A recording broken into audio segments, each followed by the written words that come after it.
ইনি হচ্ছেন Bangladeshi.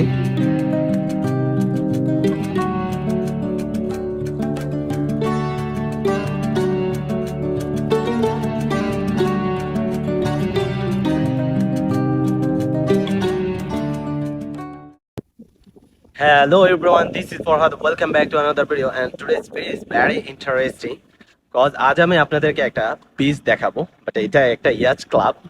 That's mean এখানে অনেক শেপ আছে, বাট এটাতে আসে আপনার মনে করেন যে আপনার সবথেকে যেটা ভালো লাগবে সেটা হচ্ছে এখানে ক্লিন, ইভেন প্রত্যেকটা জায়গাটা খুব সাজালো গোছানো। তো আপনাদেরকে আমি এক্সপ্লোর করবো, so let's go. So at this moment আমি এখন ট্যাক্সির জন্য ওয়েট করতেছি।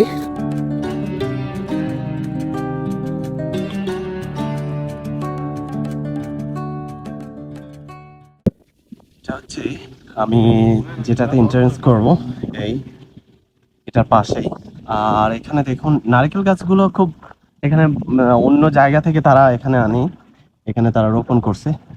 এখান থেকে যে গ্রো আপ হয়েছে এটা করে নাই, তার জন্য এটা ব্যারিকেড লাগানো। দেখুন এটা হচ্ছে যে বাইরের অংশটা। সো আমি এখন ভিতরে যাচ্ছি, যে দেখি আসলে তারা এখানে কতটুকু এখানে ডেকোরেট করেছেন। Even almost I think that it will be like a to buy in future.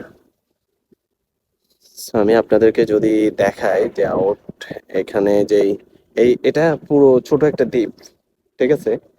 এটার পুরো একটা ব্রাঞ্চ আছে যেটা রেড সি থেকে এটা তারাই তৈরি করেছে, খুব ছোট করে তারা মনে হয় ড্রেজিং করে এটা তৈরি করেছে। মূলত এটা রেড সির সাথে কানেক্টেড।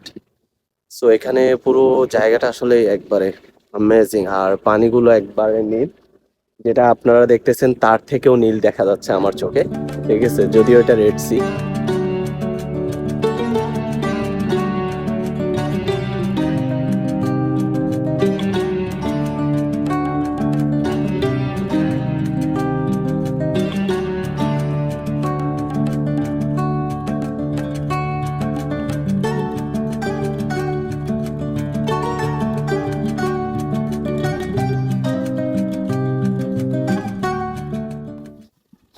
আমি এখানে আসছি ঠিক দুপুর টাইম, তার জন্য আমার পুরো চেহারাটা একবারে দেখতেছেন পুরো ঘামে করতে পুরো ভেসে যাচ্ছে। আর আরেকটা হচ্ছে যে এখানে নর্মালি সবসময় 30°C থাকে, তবে এখানে যেহেতু সাগর পার, তারপরও এতটা গরম লাগতেছে না। শুধু এখানে ফ্লোরের যে উত্তাপটা এটার কারণেই গরম লাগতেছে। বাট এখানে একটা জিনিস খেয়াল করলাম, তারা এখানে সবচেয়ে ওয়ান অফ দ্য বেস্ট যেটা টার্গেট করে ট্যুরিজম টার্গেট এখানে। যদি এটা অন্য জায়গায় এশিয়ার কোনো দেশে হতো, তারা কি করতো, এটা টিকিট সিস্টেম করতো। এখানে কোনো টিকিট সিস্টেম নেই।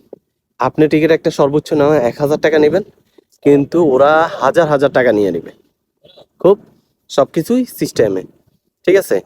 তো এখানে দেখেন এই যে কফি শপ, এরপরে দিয়ে পুরো চারপাশে আপনি খেয়াল করলে দেখবেন চারপাশে এই কফি শপগুলো, আর এগুলো দিয়েই তাদের কি মেন ইনকাম। আর আরেকটা হচ্ছে যে তারা তাদের দেশকে রিপ্রেজেন্ট করতেছে, তারা আসলে কতটা সাজালো গোছালো ভাবে তাদের দেশকে তারা রিপ্রেজেন্ট করতেছে, তো এটাও আপনার মাথায় রাখতে হবে, ঠিক আছে। তবে একটা জিনিস কি, এসব বিচগুলোতে আসার পর আপনি কোনো ক্রাউড ফিল করবেন না। ইভেন কেউ আপনাকে ডিস্টার্ব করবে, কেউ আপনাকে হয়রানি হবে, বা আপনার মোবাইল চুরি হবে, এইসব ধরনের কোনো টেনশনে নেই। যদি এরকম একটা আছে মালিক হতাম বোটের, যে লাইফ আর কিছু লাগতো না, ঠিক আছে।